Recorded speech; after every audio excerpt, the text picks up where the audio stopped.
जननी जन्म सौख्यानां वर्धने कुल संपदां पदवी पूर्व पुण्यानां लिख्यते जन्म पत्रिका गजाननं भूतगणादि सेविदं कवित्त जम्बू पलसार पक्षितम् उमासुदं सोह विनाश कारणं नमामि विघ्नेश्वर पादपङ्कजम् आदित्याय च सोमाय मंगलाय बुधाय च गुरु शुक्र शनिभ्यश्च ராகவே கேதவே நமஹா.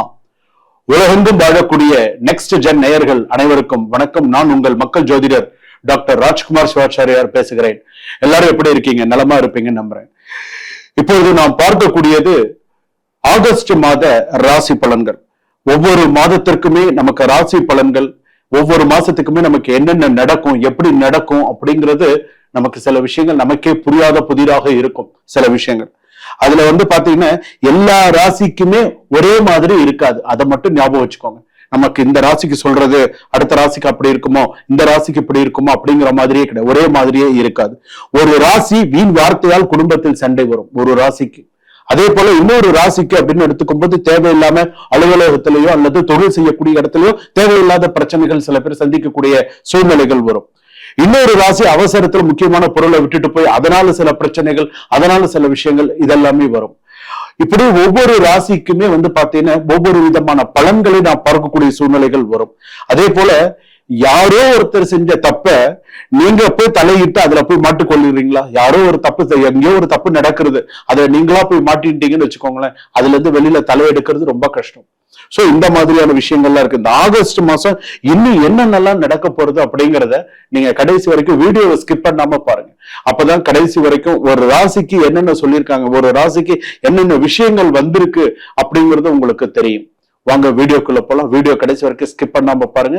வாங்க மேஷ ராசியில இருந்து போவோம். மகர ராசி நேயர்களே, பொறுமையை ரொம்ப சோதிப்பாங்க. ஆனா ஒரு விஷயம் என்னன்னா, இப்ப நீங்க எடுக்கக்கூடிய சரியான நேரத்தில் எடுக்கும் முடிவு வாழ்க்கையின் திசையை மாற்றும். சோ இதை ஞாபகம் வச்சுக்கோங்க. குடும்பத்துல உங்கள் பொறுப்புகள் அதிகரிக்கும். முன்னாடி மாதிரி கிடையாது. இனிமேல் ஒரு படி கூட தான் பொறுப்புகள் இருக்கும். சோ எல்லாத்தையும் நீங்க கம்பைன் பண்ணி எல்லாத்தையும் அனுசரிச்சுதான் போகணும். சோ அந்த மாதிரி இருக்கு. உங்கள் அமைதியை தவறாக புரிந்து கொள்ளாமல் பார்த்து கொள்ளுங்கள். சோ இது உங்களுடைய சைலன்ஸ் எல்லாம் எப்படி இருக்கும்னு சொன்னா it's not to miss understood. அந்த மாதிரி போயிடக்கூடாது. சோ எது எப்படி இருக்கணும் அப்படிங்கறத கொஞ்சம் கரெக்டா கொண்டு போகும். ஃபேமிலியில பொறுத்த அளவுக்கு கணவன் மனைவி ஒற்றுமை, சில விஷயங்கள் பேசி தீர்க்கக்கூடியது. பட்ஜெட் போட்டு நீங்க எல்லாம் இருக்கிறவங்க, நீங்க எல்லாம் பட்ஜெட் போட்டு கரெக்டா இந்த மாசம் இந்த செலவு இருக்கு, கணவன் மனைவி இந்த மாசத்துல இந்த செலவு இருக்கு, இந்த மாசம். ஏன்னா மகர ராசி பொறுத்த அளவுக்கு மேக்சிமம் எப்படி இருப்பாங்கன்னு சொன்னா ரெண்டு விஷயம் இருக்கும். ஒண்ணு பாத்தீங்கன்னா கணவன் மனைவி ரெண்டு பேருமே வேலைக்கு போகக்கூடியவர்களாக தான் இருப்பார்கள் மேக்சிமம். குழந்தைகள்லாம் ஸ்கூல் விட்டு அப்படியே கொஞ்சம் ஹரிபரியான வாழ்க்கையா தான் இருக்கும். சில பேருக்கு பாத்தீங்க அப்படின்னு சொன்னா கணவர் வேலைக்கு போவாங்க, மனைவி பிசினஸ் பண்ணக்கூடிய சூழ்நிலைகள் இருக்கும். அந்த பிசினஸ்க்குள்ள சப்போர்ட்ஸ் எதிர்பார்ப்பாங்க. சோ அந்த மாதிரியான சில விஷயங்கள்லாமும் இருக்கும். சோ இதெல்லாம் கொஞ்சம் கரெக்டா பார்த்து குடும்பத்துல எதுவாக இருந்தாலும் டிரான்ஸ்பரண்டா பேசி எந்த ஒரு விஷயமாக இருந்தாலும் கரெக்டா முடிவு எடுத்து போனீங்க அப்படின்னு சொன்னா நல்லது. இந்த மாசத்துல வெகு தூர பயணங்களை எல்லாம் தள்ளி போடுங்க. தேவையில்லாத வெகு தூர பயணங்கள் வேண்டாம். அவசியம் இருந்தா போங்க, அவசியம் இல்லைன்னா போக வேண்டாம். உங்களுடைய பெற்றோர்களை பார்க்க போகணும்னு நினைக்கிறீங்களா? போய் பார்த்துட்டு வாங்க. அதுக்கும் ஒரு டைம் எடுத்து இரவு நேர பயணங்களை தவிர்த்து உங்க பெற்றோர்களை போய் பார்த்துட்டு வாங்க. அதே போல பாத்தீங்கன்னா சில நல்ல செய்திகள் உங்களை தேடி வரதுக்கான வாய்ப்புகள் இருக்கு. தூர தேசத்துல இருந்து நல்ல செய்திகள், நல்ல விஷயங்களும் குடும்பத்துல சில விஷயங்கள் வரதுக்கான வாய்ப்புகள் நிறைய இருக்கு. வேலை, தொழில், கரியர், பிசினஸ் இதெல்லாம் பாத்தீங்கன்னு சொன்னா வேலை பலு அதிகரித்தாலும் உழைப்புக்கு அங்கீகாரம் கிடைக்கும். புதிய பொறுப்பு வரலாம். ஒர்க் பிரஷர் மே ரைஸ், கொஞ்சம் அதிகமா தான் வரும்.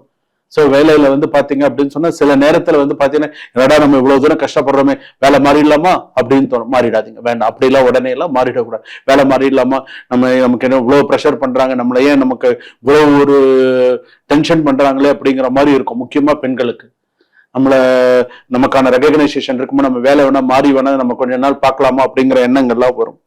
யாரை நம்பியும் அந்த மாதிரி சில விஷயங்கள் பண்ணிடாதீங்க. முக்கியமாக காதல் விவகாரங்களில் மகர ராசி பொறுத்த அளவிற்கு உங்க காதலன் கிட்டையோ யாருக்கிட்டையாவது முக்கியமா காதலன் கிட்ட பணத்தை கொடுத்து, நான் பணம் 5 லட்சம் தரேன், 3 லட்சம் தரேன் அப்படின்னு சொல்லி பணத்தை கொடுத்து அந்த அவங்க பணத்தை திரும்ப வாங்க முடியாம அவனுக்கு வேற இடத்துல நிச்சயதார்த்தம் நடந்து இந்த மாதிரியான சில சிக்கல்கள்லாம் வரும்.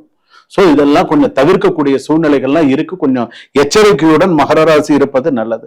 திருமண முயற்சிகளில் முன்னேற்றம் தெரியும். ஆனால் குடும்ப எதிர்ப்புகளால் சிறிய தாமதம் கூட ஏற்படலாம். சில பேருக்கு ஃபேமிலியில பிடிக்காம இருக்கலாம். அதனால கொஞ்சம் தாமதமா சரி வருஷத்தை நீ பண்றதுன்னா பண்ணு அப்படிங்கிற மாதிரியான சில விஷயங்கள் வரும்.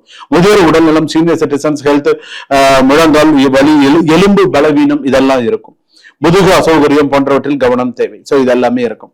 இரண்டாவது திருமணம் அப்படின்னு எடுத்துக்கும் போது உணர்ச்சி வசப்படாமல் சட்டம் மற்றும் குடும்ப பின்னணியை சரிபார்க்கும். சட்டப்பூர்வமாகவும் இருக்கணும், ஃபேமிலி பேக்ரவுண்ட் செக் பண்ணிட்டு அதுக்கப்புறமா செகண்ட் மேரேஜுக்கு ஒத்துக்கும். அது வரைக்கும் வேண்டாம். சோ எப்படி செய்யணும், லீகலா ஃபேமிலி பேக்ரவுண்ட் எல்லாமே பார்த்துட்டு பண்ணுங்க. ஸ்டூடெண்ட்ஸ் தொடர்ந்து முயற்சி செய்தால் நல்ல மதிப்பெண்கள் கிடைக்கும். அதாவது உங்களுடைய சோசியல் மீடியால உங்களுடைய கவனச்சிதறல்களை அதுல விடாதீங்க. சோ என்ன செய்யணும், எப்படி பண்ணணும், சில விஷயங்கள் பார்த்து செய்யுங்க. வீடு, சொத்து, ஹோம் ப்ராப்பர்ட்டி, வீடு அல்லது நிலம் வாங்கும் முயற்சிகளில் முன்னேற்றம் இருக்கும். ஆவண சரிபார்ப்பு மிகவும் அவசியமானது. எதுல கரெக்டா கான்சென்ட்ரேட் பண்ணி எதுல சைன் பண்ணணும், எப்படி பண்ணணும்னு கொஞ்சம் கரெக்டா செய்யுங்க. எதையும் யோசிச்சு செய்யுங்க. அடுத்ததாக பாத்தீங்க அப்படின்னு சொன்னா, ஷேர் மார்க்கெட்ல இருக்கும்போது நீண்ட கால முதலீடு சாதகமாக இருக்கும். அதிக ரிஸ்க் எடுத்து அவசர வர்த்தகத்தை தவிர்க்கும். ரொம்ப ரொம்ப ரிஸ்க் எடுக்காதீங்க, கொஞ்சம் கரெக்டா பார்த்து பண்ணுங்க. அதிரடியாக சில விஷயங்களை தலையிடாதீங்க. அதிரடியா சில விஷயங்கள்லாம் பண்ணாதீங்க. நான் தடாமுடான்னு செய்யறாங்களா, அதிரடியான சில விஷயத்துல எல்லாம் காட்டக்கூடாது. சோ சில பேருக்கு பாத்தீங்கன்னா பல மாத உழைப்பு இந்த மாசத்துல பாதிக்கலாம். பல மாத உழைப்பு இந்த மாசத்துல பாதிக்கலாம். பல மாத நற்பெயர் இந்த மாசத்துல சிறு கெட்ட பேரா வரலாம். சோ அதனால எந்த விஷயத்துல எப்படி இருக்கணும் சில விஷயத்துல பார்த்து பண்ணுங்க. முக்கியமாக தொழில் விஷயத்துல அகலக்கால் வச்சு கஷ்டப்படாதீங்க. சிறுக கட்டி பெருக வாழணும். சின்னதா ஆரம்பிச்சு பெருசா வாங்க, நிறைய நல்ல விஷயத்துல கொண்டு போகணும். சோ அதெல்லாமே உங்களுக்கு நிறைய சக்சஸ் பண்ணும். கடை வச்சிருக்கிறவங்க, சின்ன சின்ன மினி ஷாப்ஸ், சின்ன சின்ன விஷயம் வச்சிருக்கிறவங்களுக்கு எல்லாம் வியாபாரம்லாம் ஓரளவுக்கு சீராக இருக்கும். சில விஷயங்கள்லாம் நிறைய சக்சஸ்ஃபுல்லா கொண்டு போகும். மகர ராசி பொறுத்தளவுக்கு பொறுமையே பிரதானம். பொறுமையா இருங்க. அதே நேரத்துல அதை சோதிப்பதற்கான விஷயங்களும் வரும். நீங்க எந்த அளவுக்கு எச்சரிக்கையா கரெக்டா இருக்கீங்கன்றது மிக முக்கியமானது. சுபம்.